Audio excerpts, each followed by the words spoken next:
Hey guys, happy Wednesday. We're going to continue looking at the character of God today and digging into another name of God that we find in Scripture. And the name we're going to look at today is Jehovah Sabaoth. And it's a hard name to say, but it's an important name to know. And it means that God is the Lord of hosts.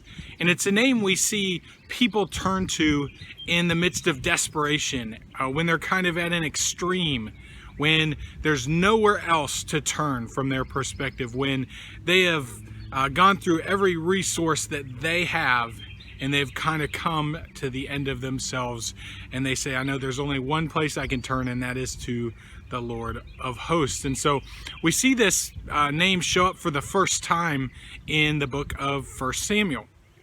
And it's kind of the end of the period of the judges. And so the first person that we have in Scripture that uses this name is Hannah.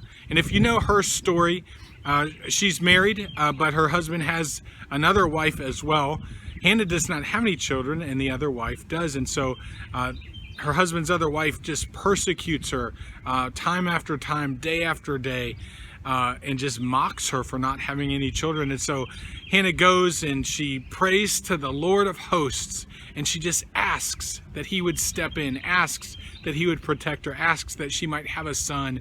And she says that if he is willing to do that, she will turn around and dedicate that son right back to the Lord. And so in fact, God hears her prayer and he answers that petition, and he gives her a son.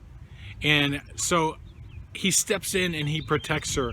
Fast forward a little bit in the same book, 1 Samuel chapter 17, and we come to probably one of the most famous Bible stories in Scripture, the story of David and Goliath. And so Goliath comes and he mocks Israel, he mocks the God of Israel, but yet everyone in the army is so fearful they can't go out and fight him. He's 9.5 feet tall, he's never been defeated, he's a giant, and they just see that it's an impossible situation.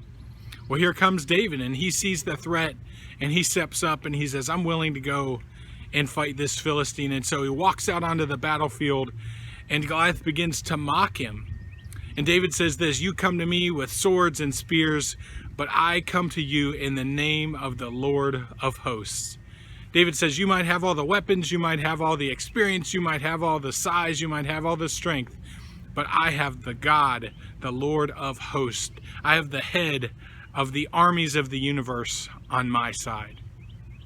And so he goes, and as we know the story, he easily defeats Goliath. Or I should say, the Lord of hosts easily defeats Goliath through the person of David. And this name, it continues when people are in trouble. And it's used about 250 times in Scripture, but almost always when people find themselves in an impossible situation. And again, this name means that God is all-powerful over all creation. It carries a military idea that he is the head of all the armies of the universe. He is the general of the heavenly armies. The angel armies are at his disposal. And so when we find ourselves in a situation where we are at the end of ourselves, we can cry out to the Lord of hosts.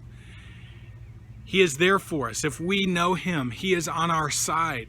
He is there to step in and fight for his people. He's there to step in and protect his children. So what I want you to do this week is to read through 1 Samuel chapter 1. We're also going to read through 1 Samuel chapter 17, maybe a couple other verses where this name is brought out. And I want you to think about the situations these people find themselves in. There's no one fighting for them. They can't fight for themselves, and so they cry out to the Lord of hosts to fight on their behalf. And he steps in and he wins the victory. Not for their sake only, but for his own glory as well. So I don't know if you're in a situation like that right now. I hope that you're not. But we all at some point will face a situation where we come to the end of ourselves. There's no one we feel fighting for us. There's no way we can fight for ourselves. So we cry out to the Lord of hosts to fight for us. And he steps in and he gains the victory. So I hope that's an encouragement to you this week, and we'll just continue getting to know God and just understanding how awesome he really is.